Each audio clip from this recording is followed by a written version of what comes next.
Chandrasckear, Derek Mitchell, and Kevin Ballow. We will begin with Priyanth and his 2-minute opening statement. Welcome, everybody. My name is Priyanth Chandrasckear, and I'm a fourth-year electrical engineering major here at the University of Maine. I've been here for 3 years, and I've been really active on campus. It's been a really good time and pretty involved with a lot of different organizations. It's been a good time. Started off as a senator freshman year, and I think it was Matt Gania who actually got me into doing it. And after that, became the president of International Students Association, which is a great time, and also a senior scholar at the moment right now. To start off with, actually, I would like to say that I'm an international student, and this has been an advantage and a disadvantage. You can look at it in both ways, but to my perspective, it's an advantage because I have had the advantage of communicating with people, which is a key in today's society and community and university. I have a lot of friends from different spheres of university life, from athletes to Greeks to international students to GLBD students. So it's been a very widespread sector of friends I've had. And that's the most important part of being student president, is to have the ability to communicate and have the ability to network with a lot of students. My second advantage, as I said, was about networking with students, which is networking skills with students as well as administrative staff. And I have had great interaction with a lot of higher-ups in the administration. Dean Dana is right here, and President Kennedy, you name it, I've had some sort of interaction with them. And that's what's important for a student government president. And the third and last thing I would like to it's the most important thing, is the ability to execute whatever you say. A lot of people would say, I'm going to do this, I'm going to do that, but at the end of the day is what you end up really doing. I've heard a lot of people talk about visibility of student government, but I think it's more about what you end up doing, which matters. Thanks. All right, thank you. Mr. Mitchell? Thank you for the opportunity to be here tonight. I'm Derek Mitchell, a third-year journalism and political science student. It's my privilege and honor to run for student body president. Tuition is rising at an alarming rate at Umaine, 8% each year for the last 2 years. Now the university spends thousands each year on a Turnitin.com subscription checking your papers for plagiarism, which only violates students' intellectual property rights and implies the guilt of every student. With rising tuition, students must become informed investors. Students cannot rely on RateMyProfessor.com when making class selections. Their access to true course evaluation data is critical. With the administration and faculty, student government can make that information accessible to all of us. Student government must become more accessible too, outside of weekly meetings. Whether it be lunches in the union or evening meet and greets with student senators, I will create opportunities for the student body to interact directly with their representatives informally. I'm thrilled to answer student questions here tonight and look forward to getting to know you and the others running as well. Thank you. Thank you. Mr. Ballow? All right. My name is Kevin Ballow. I'm a fourth-year engineering major. I'd just like to let you know how I feel about student government. Student government is a government run by the students. Ideally, this case is that students express their views, and then their appointed representatives take these views to the Senate, where the concerns are then debated and voted on. Simple enough, right? It is, except when students' voices go unheard by their representatives and then, in turn, by their government. Administrations derive power from the people they govern. It is the same for student government and the undergraduate body here at UMaine. We, the students, give power to student government to act as a liaison between us and the administration. We further give student government the power over our collective activity fee money and ask that they distribute it back in the ways best serving us. And lastly, we give student government the power to govern the many representative boards, community associations, and various other groups who benefit from undergraduate money. Having all this power, it is student government's sole responsibility to listen, voice, and implement changes that the student body feel are important. For why else have a government if not to serve its people? If elected president, I will push for senators to hold open forums where members of their constituent college can pose questions and to speak their mind. This will be my promise. I shall make it my principal goal to reconnect students with their senators and thus reconnect students with their government. Thanks. Thank you. Okay, we'll now begin with the first question directed to Mr. Mitchell at first. That is, why do you want to be student body president? I think student government has a lot of power and potential, but I think it takes harnessing all the strengths of the organization and really taking care of the weaknesses and making sure everyone feels involved. student government is sort of disenchanting at times when you work really hard for a resolution or towards a goal and you don't see an immediate success. And I think that's what makes students sort of question the usefulness of student government. And that's what I want to reverse. With the Student Senate, I'll virtually lay in front of a truck to get students' voices heard louder. And I think that's most important. That's why I want to run. Thank you. What was the question again? Why do you want to be student body president? I've served in many capacities as Senate, as a student. I have been on Senate. I've served at EPC. I'm currently the president of the IFC. I see a disconnection between the average student and its government, and that's a major concern to me as an undergraduate student here at Umaine, and I would like to remedy that. Thank you. I'd like to actually bring a different perspective to student government. In the past, a lot of them have been active, but not really active at the same time. I take great pleasure in, like, when I say Dean Dana has been a great individual in our society and at university, because he's always, you can see him running around campus, talking to students, going into buildings, talking to residents, and that's what I'm looking at doing, which is the important part of being a student government president. Thank you. Okay, going off of that and beginning with Mr. Ballow, why do you feel you are the best candidate for the job? Experience and a good knowledge of the average student and their feelings. As I said before, I've served in many capacities as a student. I've been on Senate, where I served as a caucus chair for the engineering college. I've been on the EBC, which handles all the monies the student government deals with. I've been an RA, students. I've also been the president of a dorm on campus, and like I said before, I'm the IFC president. So I have a good feeling about how students feel towards their government and what changes need to be done. Thank you. Same question. As I mentioned in my opening statement, the key towards being a good president is being able to connect with students and also having networking skills, which is very important, I think, which is lacking right now in the past years and also in the past couple of years too. So I intend to bring back the networking and also the relationship building with the university and students. Thank you. Same question.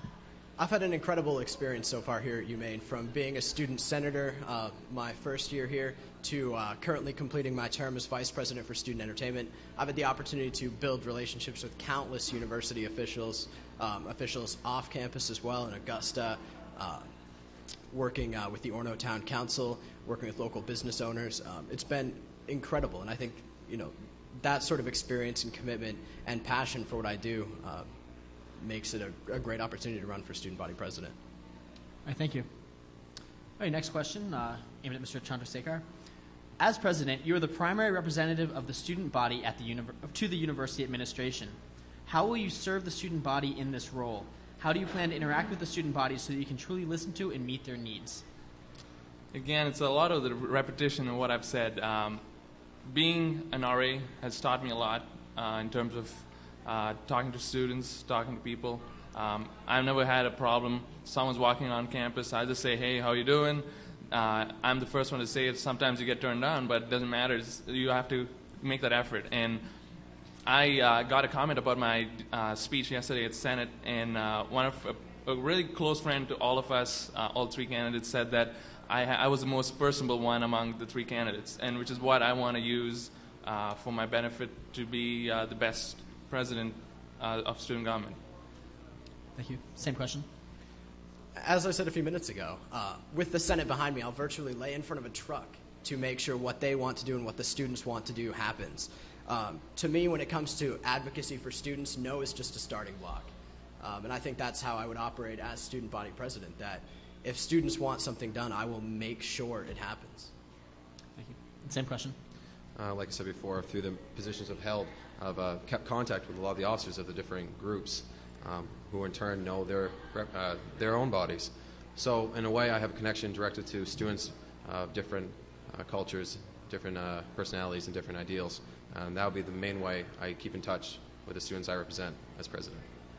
Thank you. All right, I can move on to some more direct issues. Starting with Mr. Mitchell. Parking at the university continues to be a largely talked about issue. What suggestions would you propose to the parking office to alleviate this issue? I think back to a great quote that, for every action, there's an equal and opposite reaction. I'm not going to stand up here and tell you that I'm going to create a new parking lot, or I'm going to build a parking garage in the center of campus, or pave over the mall. All of which might alleviate the problem, but it's just not going to happen. Quite honestly, I want to take the revenue generated by parking tickets and create a student-driven fund for campus improvement, where students decide where that money goes and what on campus is important to fix. If students want a new parking lot, use your parking ticket revenue to make that happen. It seems like a never-ending cycle. There's not enough parking, so you have more parking tickets. So why not use that same fund to stop the problem instead of keep the cycle going? Thank you. Same question. Parking's been a major issue without much change over the last years. There's no real definite solution to it. One suggestion I do have, though, is maybe having time-dependent lots. Obviously, commuters are not on campus around 11 o'clock, 12 o'clock at night. Maybe propose having those lots changed to residential or other lots as needed. But like I said, it's a major issue, and it will take more than just my ideas alone. Thank you. As both Gavin and Derek mentioned, parking is a big issue, but it's a very abstract issue at the same time, and it's difficult to answer. But I like Derek's suggestion about the parking fund, which is a great idea. And I also had a couple of suggestions in terms of I had researched a lot of it about parking, and I heard that students want more 20-minute temporary parking spots, which is a very feasible idea, and also probably also using unused faculty lots for students. All right, next question, Mr. Ballow. Lighting, additionally, has been a problem on this campus for years. Students deserve to feel safe while walking home at night. So what are your plans to make sure that campus is well lit at all times, not just the once a year they replace the light bulbs? I think that's kind of subjective. Well, of course, you can pursue avenues for more funding for lights, but for immediate change, I would propose maybe having a guide service. I know all the campuses that have a number you can call and have someone you know will be safe walk you to wherever you're going if you feel uncomfortable. That would be immediate implementation you could create until funding could be found for more lighting. Thank you. Same question. It's funny you ask, because my freshman year as a senator, we started the lighting committee. I was in charge of it.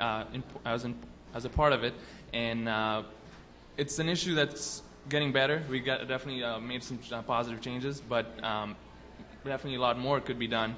And there's a resolution right now in the Senate for more better lighting. And I think we need to direct and focus our university funds in the right direction, and that's lighting too. Thank you.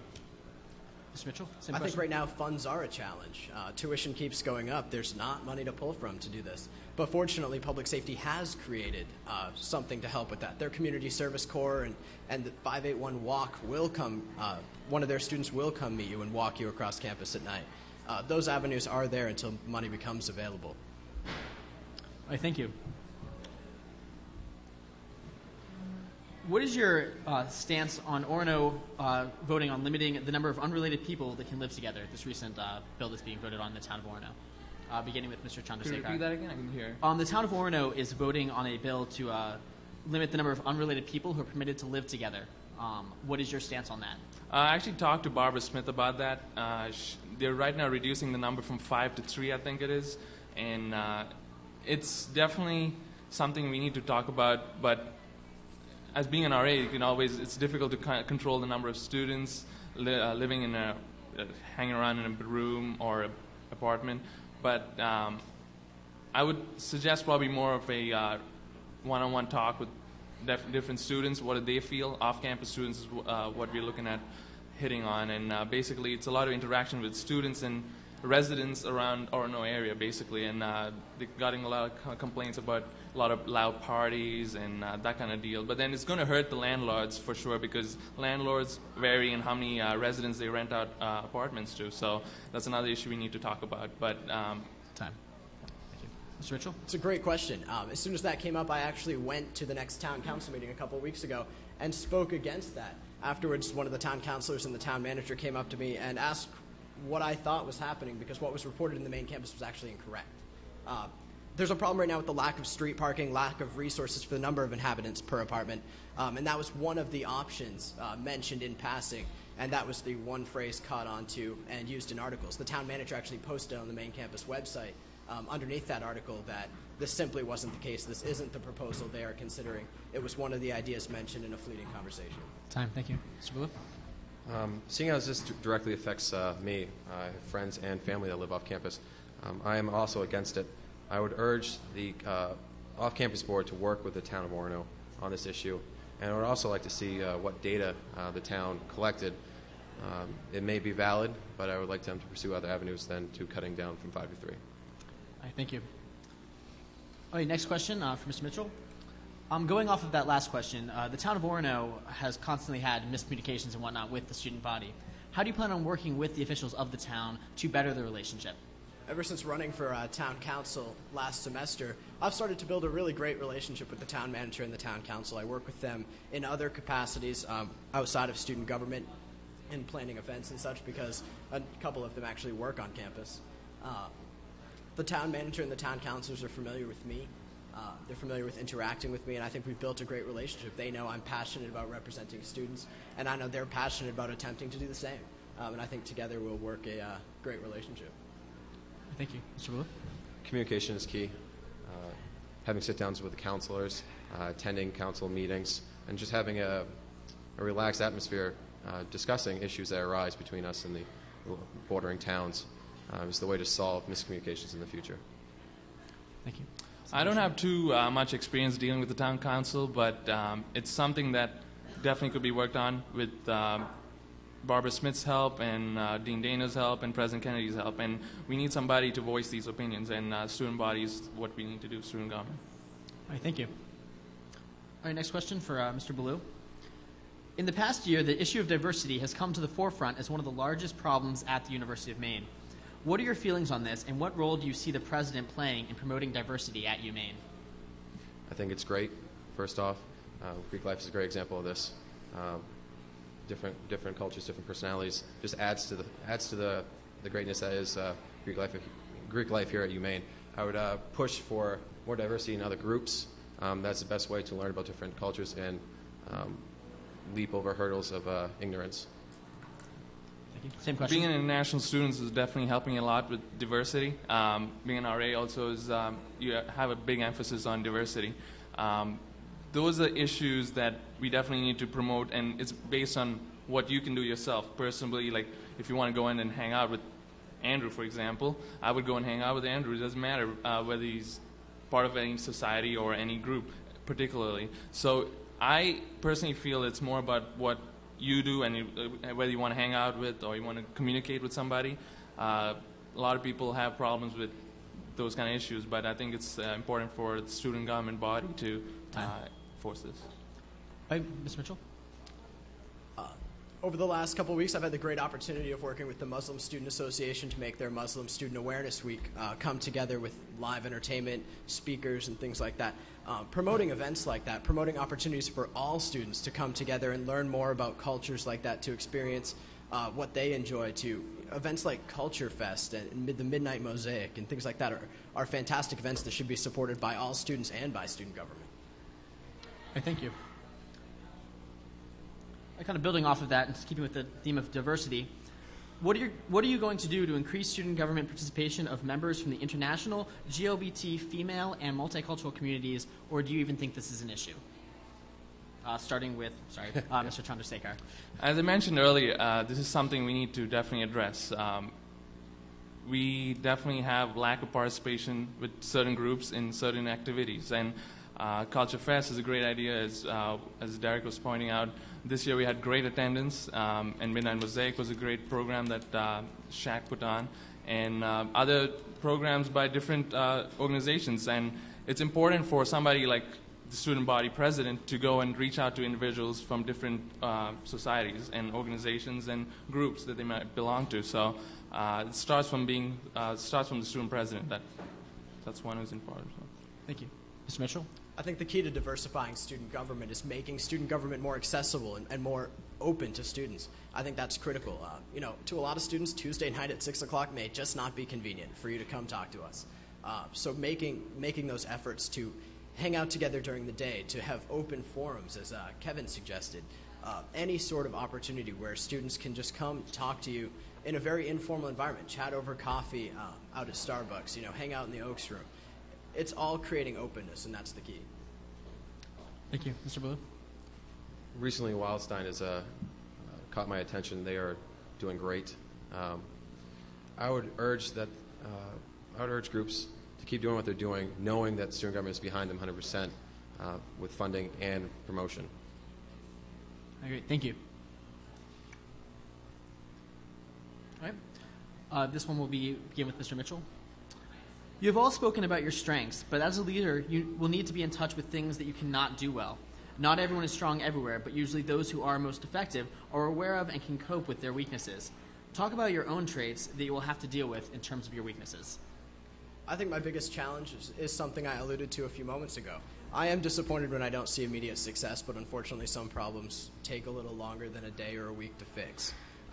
It takes building relationships and building strategic connections to make anything happen. And to me, it is sort of, as I said, disenchanting and disappointing when sometimes things don't go together as quickly as I'd like them to. Thank you. Mr. Blue? I'll build off what Derek just said. I am very bad with not seeing immediate changes that benefit students. When a student comes to me having an issue, I want to see that issue ratified immediately, or I become a little stressed. Concerned for students. Thank you. One weakness with me is probably I get a little too involved with what I'm doing, and also very involved with different types of things, and that could be a hindrance in terms of concentrating on one thing in particular. But next semester I intend to do that if I do win the election. Thank you. All right, this one will start with Mr. Ballow. What are you going to do about bridging the gap between Greeks and non-Greeks? Well, this year was a focal point. We had the blue shirts. I see one in the crowd here. I've actually had people come up to me and say, how do I join the fraternity? Thinking we were all part of the same chapter, and that was really amazing. I would push for the Greek video again to be shown to freshmen next year as it was this year, and to have more Greek-wide events and not separate ourselves by chapters. Thank you. Yep.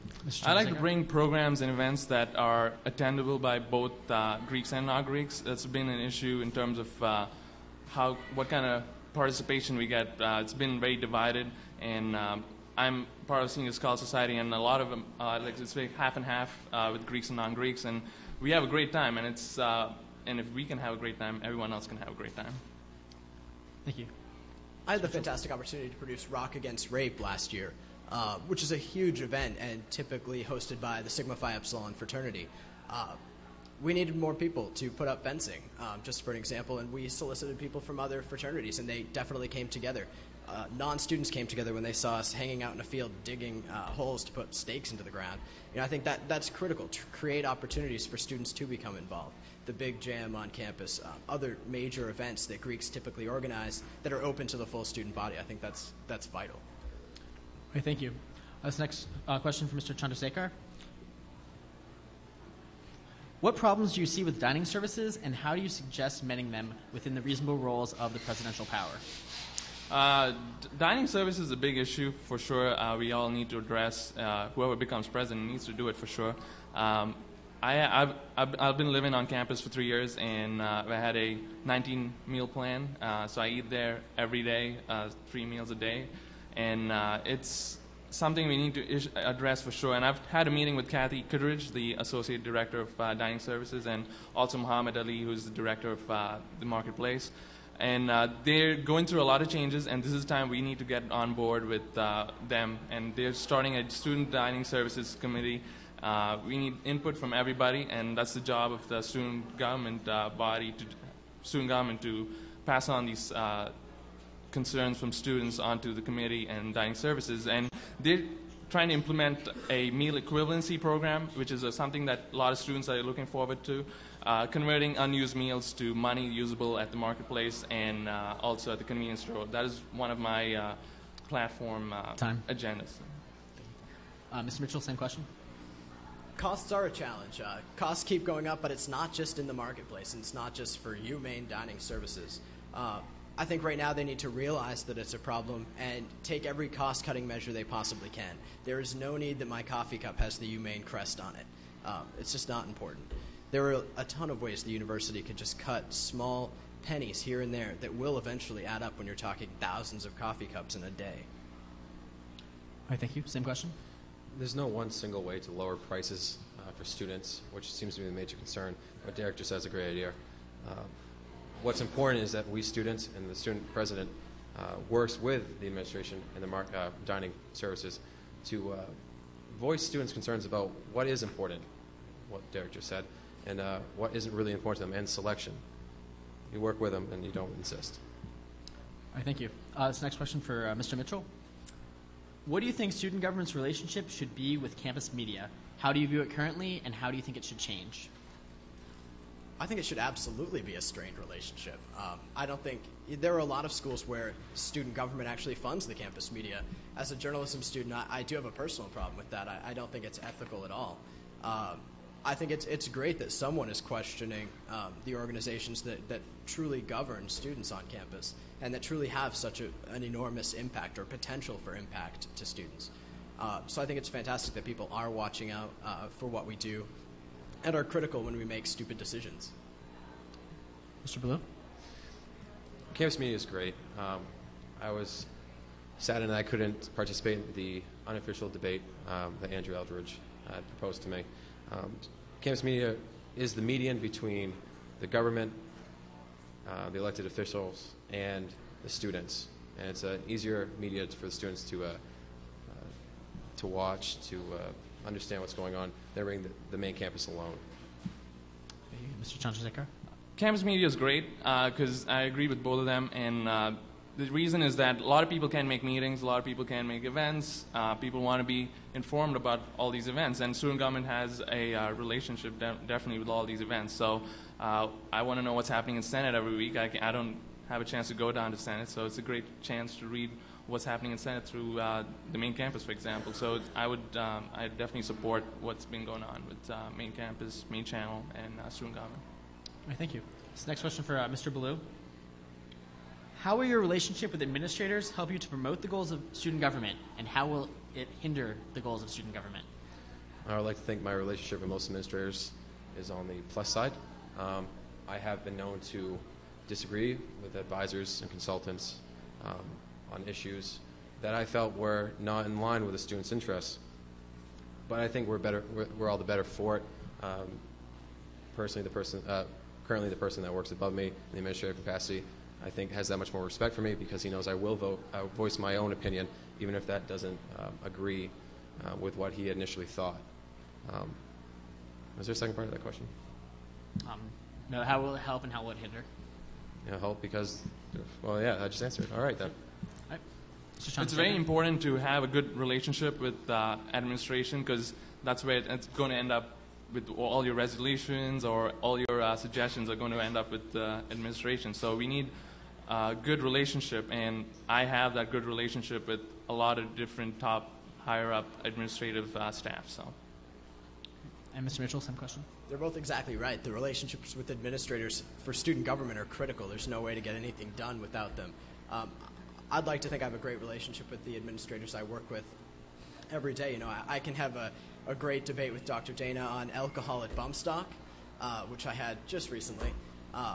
Anything like that where the administrators know you're willing to stand up for what you believe and what you think is right. And I think it's just as great that they stand up for what they believe, and eventually you might come to a common ground.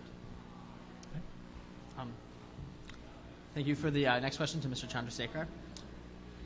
When will you be graduating, and how will this negatively or positively impact your presidency?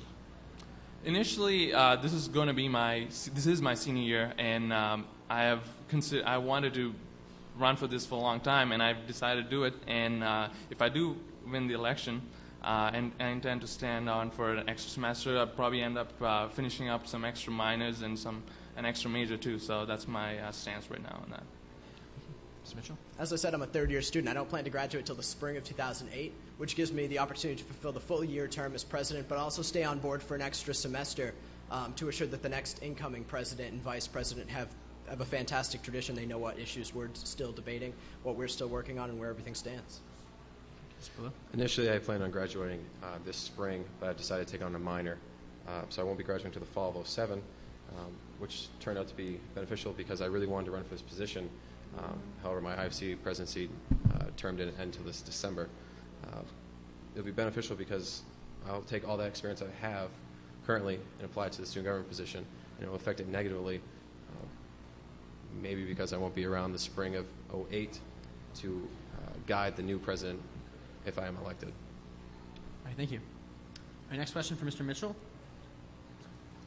Outside of student government, what have you done at the university in regards to groups, clubs, activities, or other such initiatives?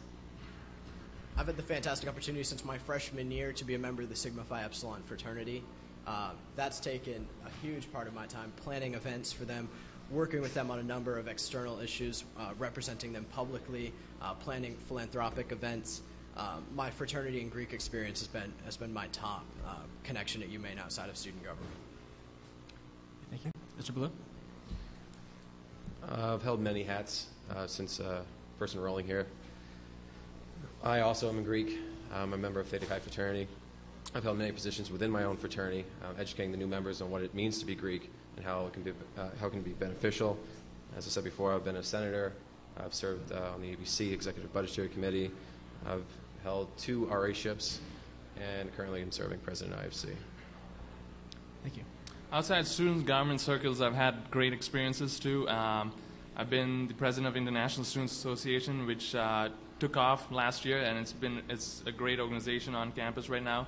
I've been an RA for 3 years. It's another thing I pride myself doing, and it's something that I love doing all the time. I probably do it after I graduate too.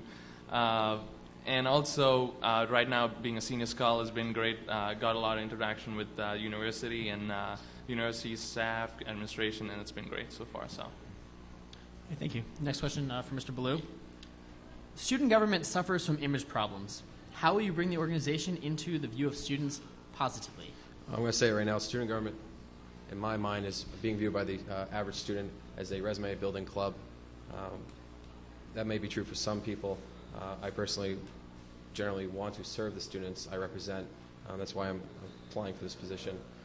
I will change the image by making it known about every issue we debate on and we vote on, and how it's directly benefiting the average student that doesn't understand how student government exactly works. I will show them results and not the ongoing procedures. Okay, thank you.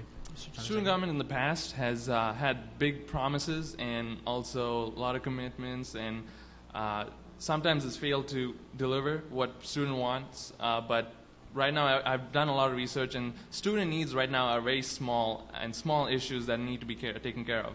I intend to take care of smaller issues that really would see an effect on students' opinion about student government, and that's where you need to start from. Mr. Mitchell? I think student government ultimately has a negative opinion because people don't know actually what happens and what we do. Student government effectively is entrusted by the university to invest hundreds of thousands of dollars into the student life and the community at Umaine, whether it be through student organizations, through major campus events, through sponsoring events for other organizations, allowing you to participate in extracurricular organizations. What we do is critical. Over the last semester, I've worked on developing a new logo and marketing campaign for student government, assuring that students actually know what we do, how they can get involved, and why it's important. All right, thank you. Let's next question for Mr. Chandrasckear. Many people have felt intimidated by the executive board of Student Government Incorporated and have felt uncomfortable about going into the student government offices to contact the executives with student concerns. What is your opinion on this, and what are you going to do about changing it? This starts with being personable. In the past, I've had a problem in itself, like to go and talk to somebody because I feel like everyone's like really up there over their head, and that's my perspective, and I want to bring something that you can go and talk to anybody.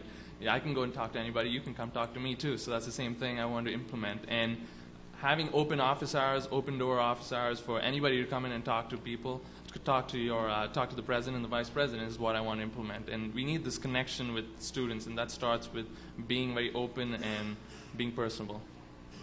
Thank you. Mr. Mitchell? I think it's really interesting that people are intimidated by the student government executives. Personally, I'm a current executive. I'm the vice president for student entertainment, And I love it when people like E.J. Roach and the Connections program bring down new freshmen that want to get involved in campus activities, want to get involved in the music business or something like that, and how we can get them involved into student entertainment, how we can get them involved in the campus atmosphere and campus life. I think, an open-door policy is critical. I'm in my office all the time. So if people want to come down, talk to me, hang out, absolutely. There's a couch in there. Definitely sit down, eat candy, do whatever you want to do. Sit down and talk to me. I think that's important. Thank you, Mr. Ballow. Same question. This was an issue for the Greek Executive Board previous to my administration. I handled it by having a more relaxed atmosphere in both meetings and outside of meetings. I would say nearly 3/4 of the chapter presidents know me by name, most likely have my cell phone. And we do things external of the IFC as a whole. So I know them on a professional level and on a personal level. And that's what I would want to reach with the standard student, the average student. Thank you. Building off this a little, going to Mr. Mitchell, what is more important as a president, being friendly and approachable or making some enemies to get things done? I think it's critical to be friendly and approachable, but in doing so, to get things done for students, you may make some enemies. I think that's a double-sided coin that has 50-50 chances of happening. I think students need to find you friendly and approachable. I think that administration and faculty needs to view you the same way. You need everybody to be allies if you're trying to fight to support students. The administration and faculty are here to do that as well. So, Mr. Ballow? I would say the most key thing there was to be approachable. You're not always going to be able to be friendly with someone if they're requesting something that cannot be done due to policies or their idea is not legitimate. So you may make enemies, but the key fact is to be always approachable, so students feel free to voice what they feel should be done and their concerns to you. Thank you, Mr. Chandrasckear. You do have a little bit of both, but as I've been stressing, it's important and more important for having a friendly and approachable manner in your disposition, and the way you talk to people is very important, and that's what I intend to bring. And obviously you're going to probably once in a while get a little some enemies once in a while, but then that's part of it. But if you still have the positive attitude and more friendly approach, it'll be a positive outcome at the end of the day. Thank you. For Mr. Ballow, many of you have made a vast number of ideas. You've told us about a vast number of ideas you have. How do you plan to implement these vast changes you have described through these platforms and through your speeches today? As I said to the Senate platform speech the other night, it's not solely the responsibility of the president to implement policy. It's the will of the students and their senators to vote on it to approve that change. So to push for my agenda, I would pitch it to the Senate and hope that they would agree with it because it is in the best interest of the people they represent. If for some reason they didn't go with that, I would try to pitch it to the students directly, letting them know that it is in their best interest. Thank you. Mr. Chandrasckear? I've already been in contact with a lot of administrative staff out of the issues I've had, and I've talked to people. It's important that we need to get on board and talk to people and talk to the higher-ups about issues that students faces. It's easy to just say you're going to do this, that, and everything, but then at the end of the day, it's what you do that matters.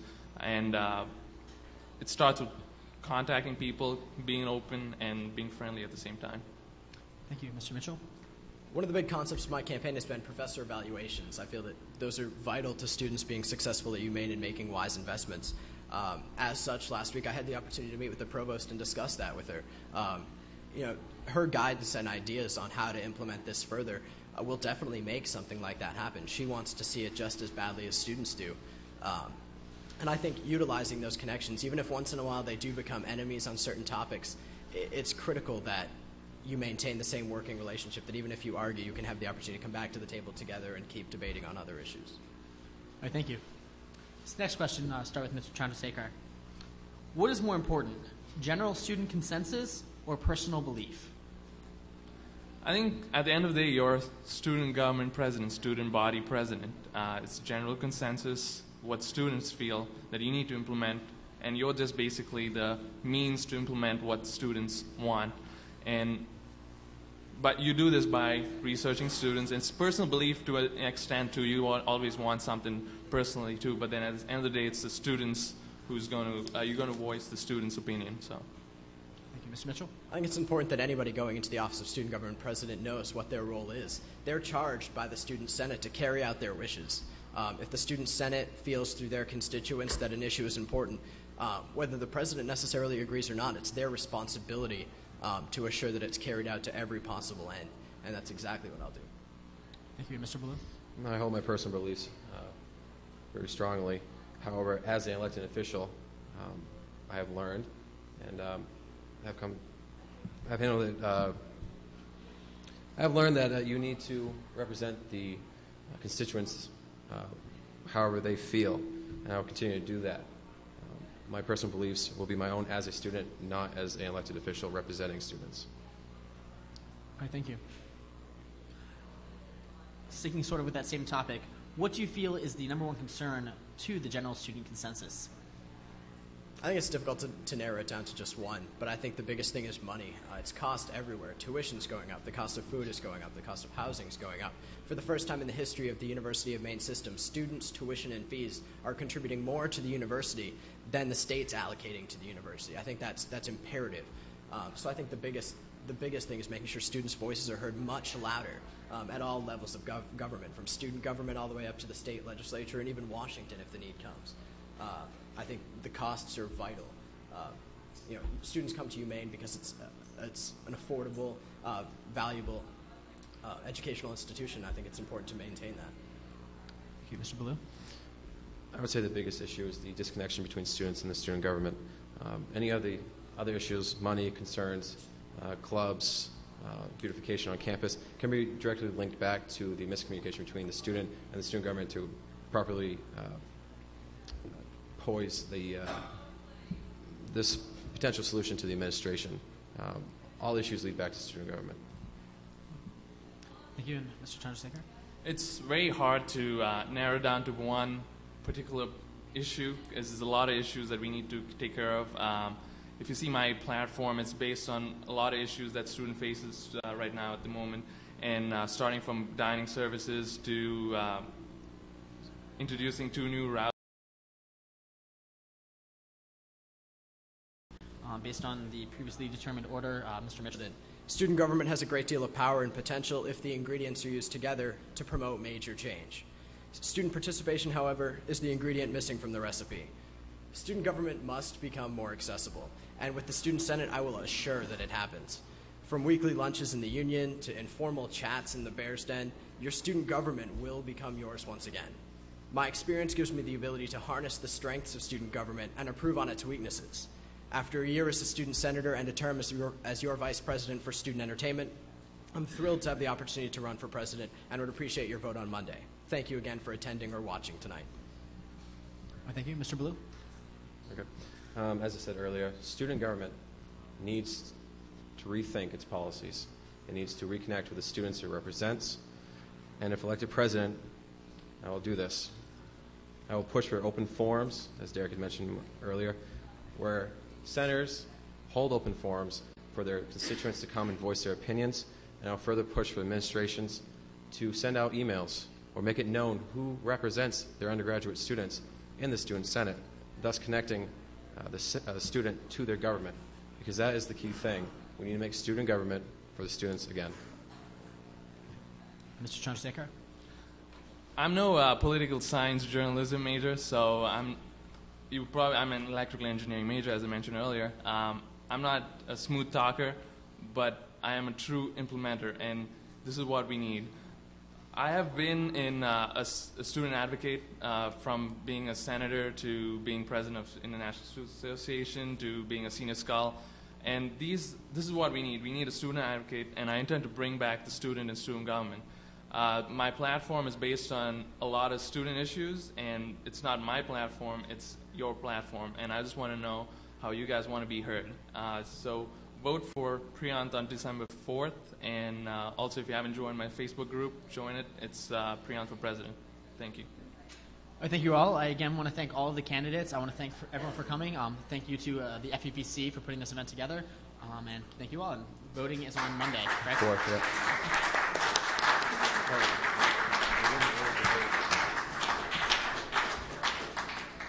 Do you want us to debate? I don't know. I don't know. Come on, give us something.